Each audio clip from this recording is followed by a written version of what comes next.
season of Advent continues. 4,000 years of waiting for the Messiah, commemorated by lighting 4 candles.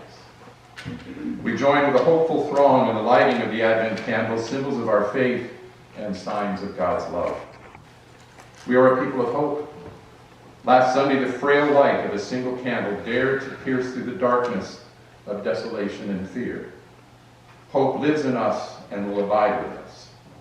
Today, we will light the candle of peace. This light, too, must brave great darkness. In an age where people so seldom find peace within themselves, and when so many on earth stand under the threat of violence, we dare to light a fire called peace.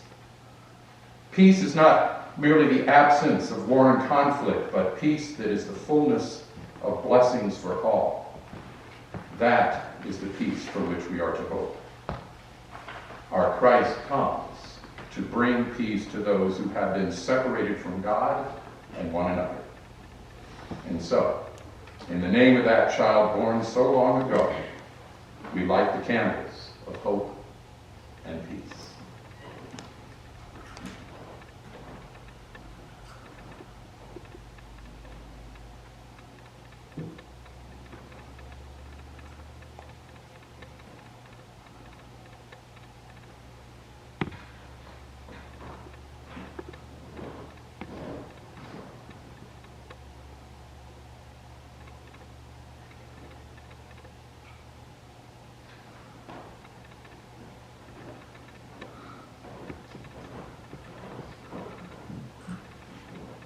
And so now let's take a moment and share the peace of Christ with one another, however you so choose within your household group, and waving to others, or, oh wait a minute, peace, right?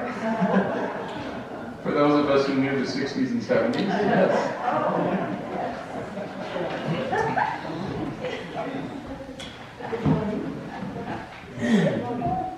And when you're done doing the howdy hi hugs and the wavings and the peace signs, please feel free to be seated.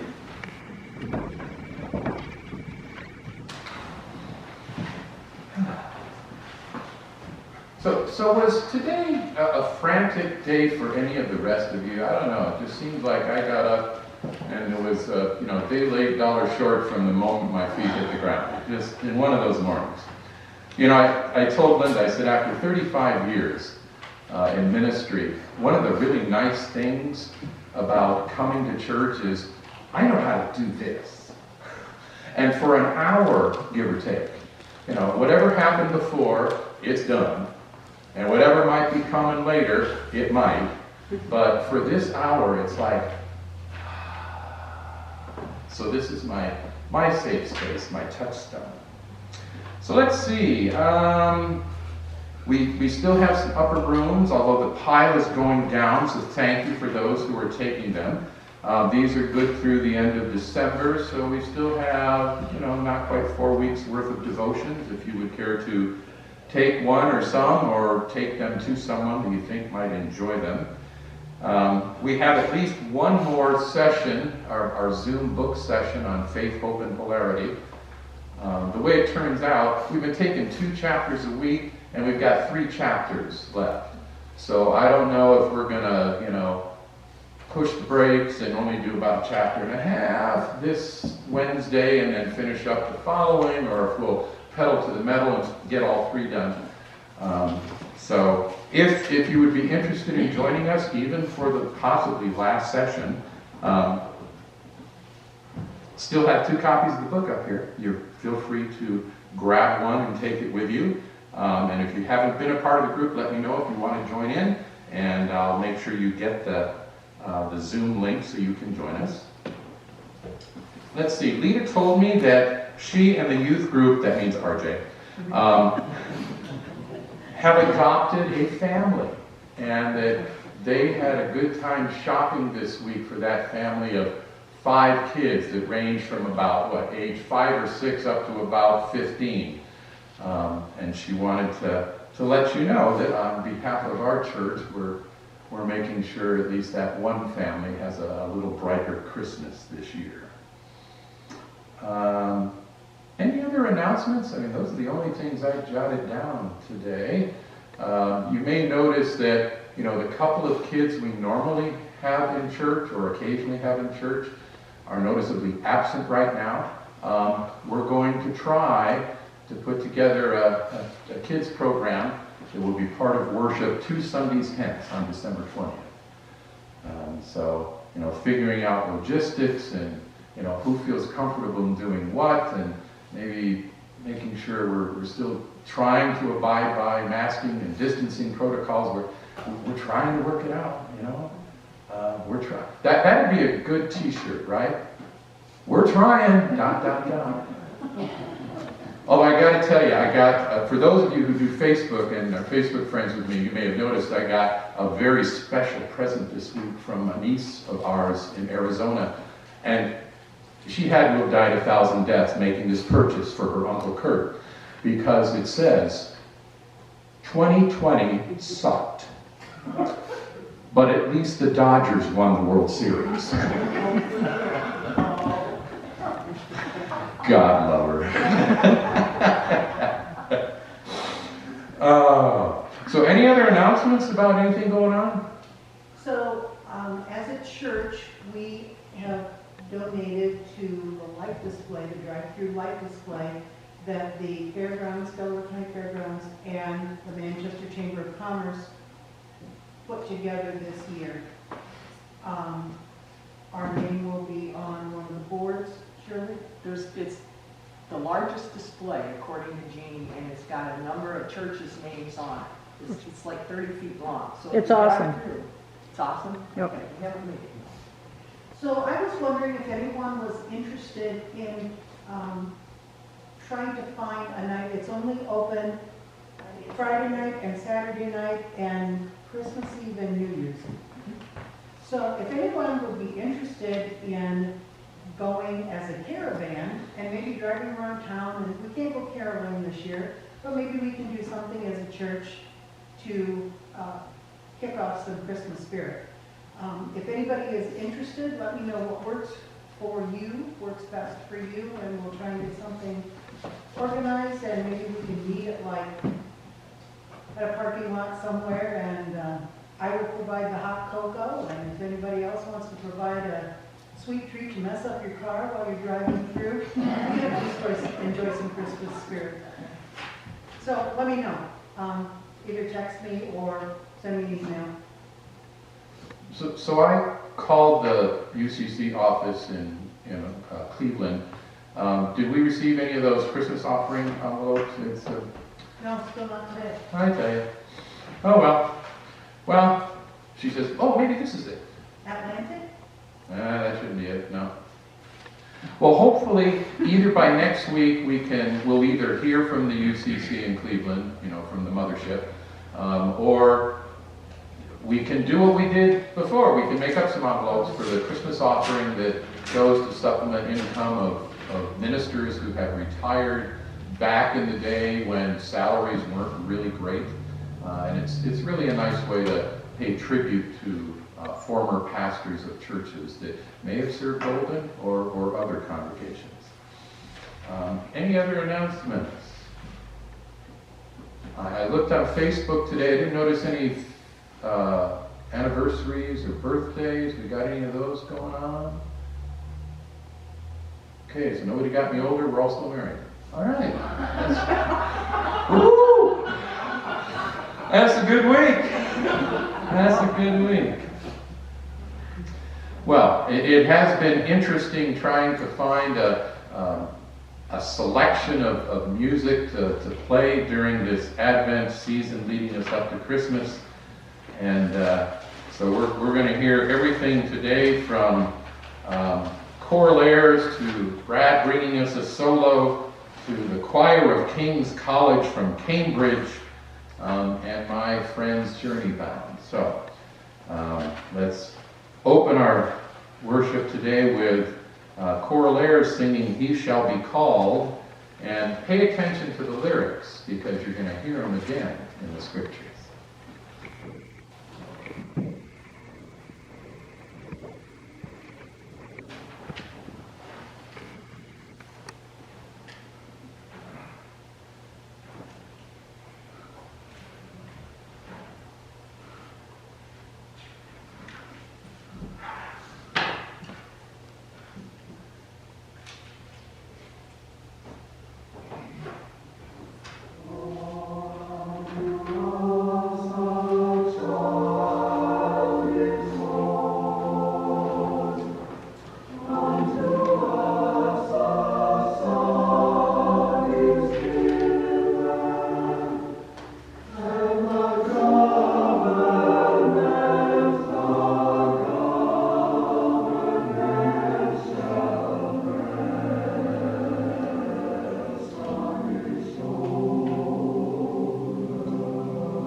As we come to our time of prayer,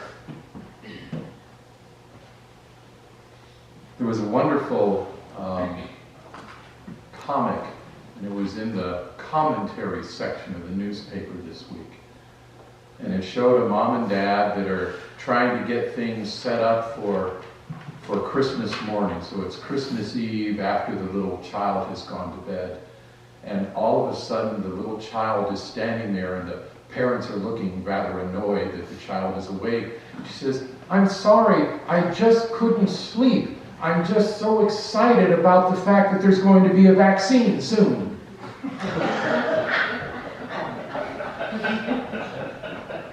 And I thought, I remember my dad once saying that if you see a light at the end of the tunnel, and you're relatively certain it's not an oncoming train, that's a good thing. So now is not the time to let our guard down. I mean, the instance of infection and cases and the people who are in hospitals and are very ill and worse, it's still rampant. But it does look like sometime this month, the first wave of vaccines for our frontline workers will be on the ground and being administered. So, yeah. Whew. I think I see a light at the end of the tunnel. A couple other prayer concerns. We received word this week that with all that Chuck House has been dealing with in his struggles with health, that they have decided that the time of fighting is over. And they have called in hospice, and so at this point they're administering palliative care and trying to keep him comfortable, and the family has been called. So continue to keep that family in your thoughts and prayers. I know Angela's mom, Carol, was unable to have her treatment this week because her white count was too low, too high, I can't remember. It was too low. Too low, okay.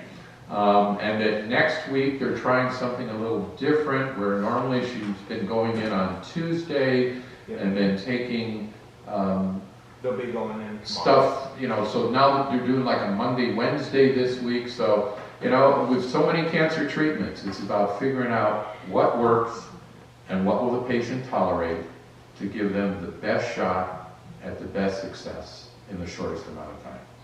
And we're still in that figuring out the balance with Carol. So, and Joy Moat, she put something out on Facebook saying she was going to go in for the haircut. And as she's been dealing with her cancer and going in for treatments, I thought she was going to come back, gone, bald. No, just very short crop. And I messaged her and I said, "I figured you were due." She says, "No, I just wanted it good and short so there's not that much to fall out." So her spirits are really good. She's going in for treatments 5 days a week, weekends off. So continue to keep Joy in your thoughts and prayers. Definitely want to keep Darren Billings and his family in our thoughts and prayers. His dad, Bruce, passed away this week. And there's actually a drive-through visitation at the farm. I think it's between 1 and 3 today. And they especially want, and I've not been to the farm, so I'm not, when you say, I think they're indicating through his workshop, so probably an outbuilding and actually inviting people to drive through and then see all that he was about and all that he did. So be keeping the Billings family in your thoughts and prayers. And then before Jessica went upstairs, she mentioned a young man by the name of Mike Jensen, who had been lost for a time, and because of exposure